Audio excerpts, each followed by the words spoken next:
Hey everybody, Shawn Holsinger here from holsingersflyshop.com. Bringing in an old school style pattern this week. I haven't done any old school style nymphs in a long time, and I thought I'd pull one out for you. It's a Slate Drake Isonychia pattern, and it's tied by Dave Rothrock, a good friend of mine. Actually, it's my twist on a Dave Rothrock pattern. So here you're going to see a picture of it, then the material list in the video on how to tie it, and I'll talk a little bit more at the end.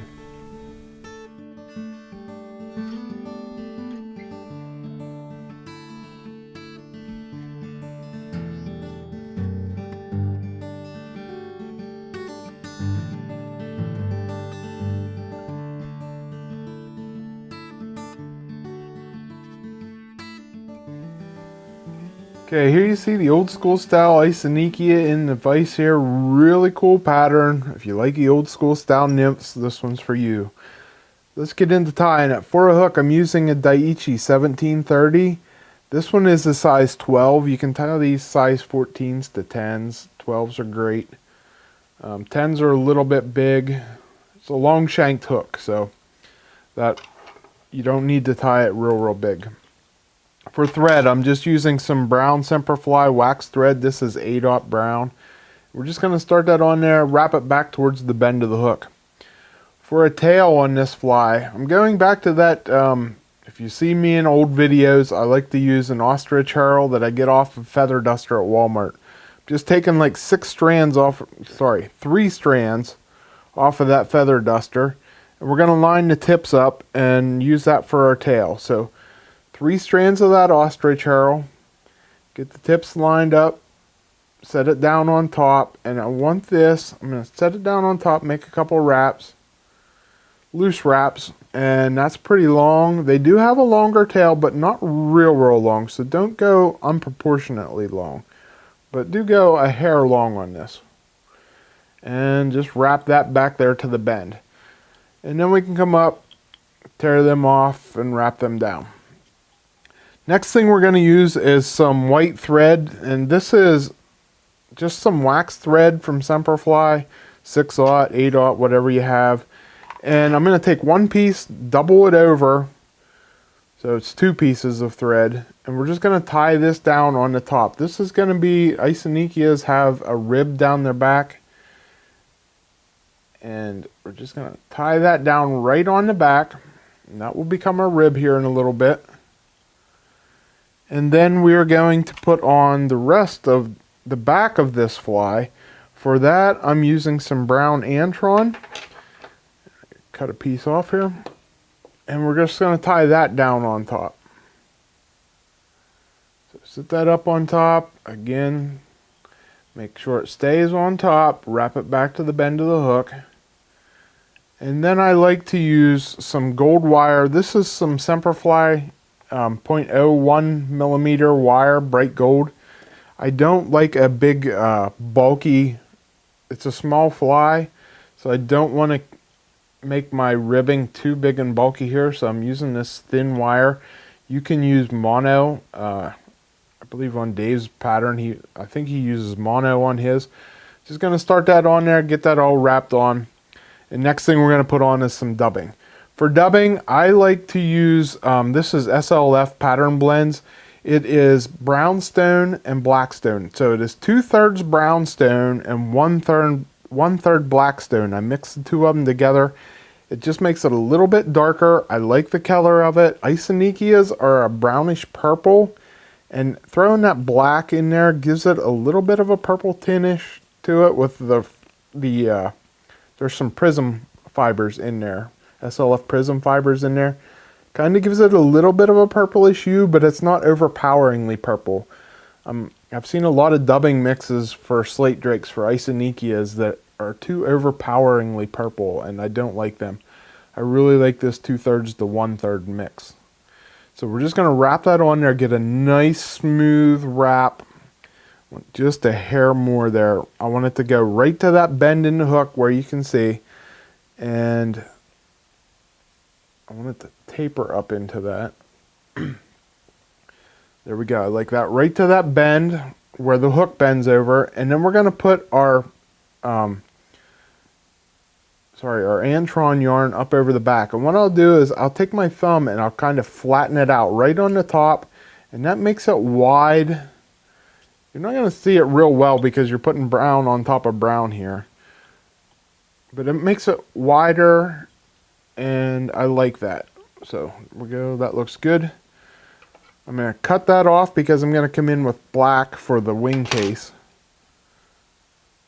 And then we're going to take our rib here, which is this white thread.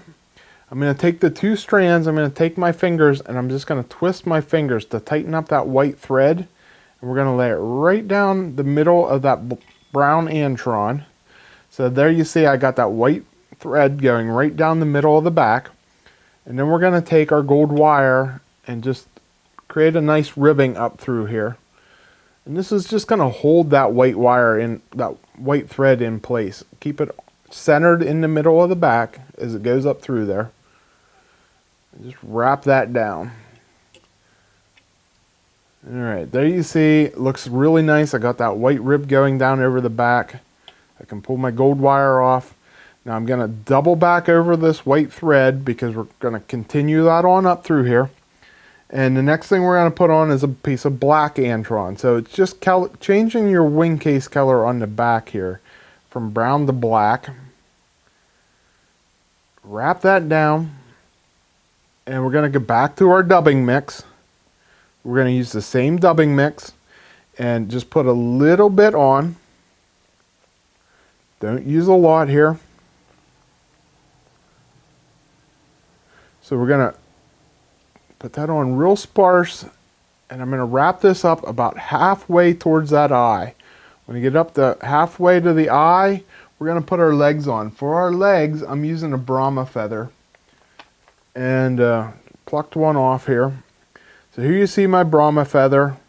You can use whatever kind of wet fly hackle you have there.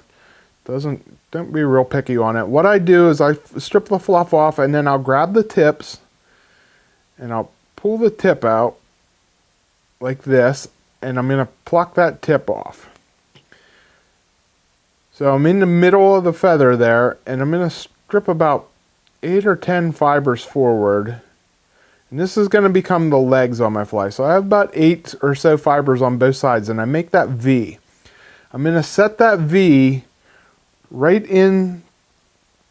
I'm going to put the V right in the whole slot right there, and I'm going to tie it down. So I'm going to set that right there on the top. It's going to be hard to see, but I'm going to set it on top, hold it in place, and I'm going to wrap it down so I get half of those fibers going out each side of this fly. They'll wrap under a little bit too, as you see, and that's fine.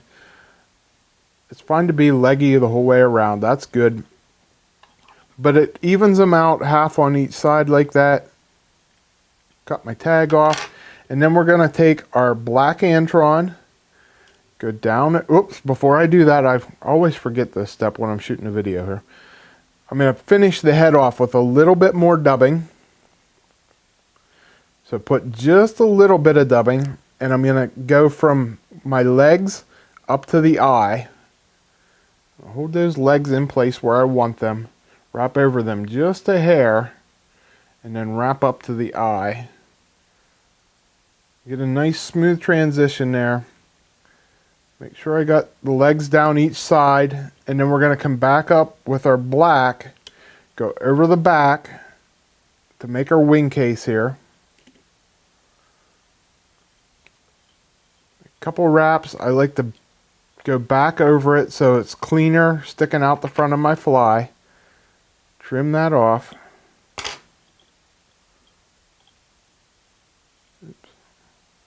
And then we're gonna take again, twist this white thread up, go right down over the center of that black, tie it off.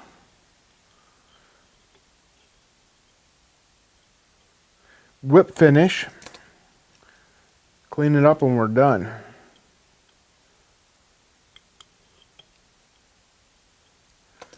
So I'm going to get a whip finish on there, put a little bit of head cement to secure this all. And there you got a pretty easy little Isonychia pattern with a little bit of practice. Tie a couple of them up, get a little bit of practice. You got a nice looking old school Isonychia pattern that's not real hard to tie, and you probably already have the materials to tie it.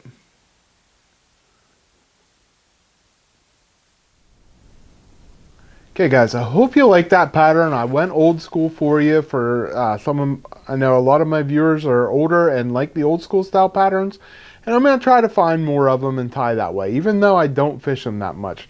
So a lot of the flies that I tie on my video are ones that I like to fish. And these, I'm a Euro nympher, I'm not going to lie to you. I'm a Euro nympher, so I like my weight. So these don't really fit into my style of fishing, but a lot of guys do like them. And I like to tie them just to show my versatility and have fun, tie something different for a change. But Dave's a great guy, good friend of mine. I love talking to Dave. He's a great tyer and even better caster probably. And he's been around doing this forever. And check out some of his patterns. He's got a lot of patterns out there. Just type it in on the internet. You're going to find a lot of stuff on Dave Rothrock. So great guy. Catch up with him at the shows if you ever see him there too. So have fun tying, guys. That's what tying's all about. It's about have fun, experimenting, trying to imitate the things that you see in the stream. We get a lot of Isonychias in my area, so I should fish them more than I do. I do like to fish them early on Kettle Creek when I'm up there, the end of April, 1st of May. I always do well with Isonychias that time. And I know the Delaware River guys fish them a lot up that way too. So have fun tying, guys. You need any of the materials, you'd like me to tie any of these for you, reach out to us at our shop at holsingersflyshop.com. So until next week when I bring you another video, I'm Shawn Holsinger.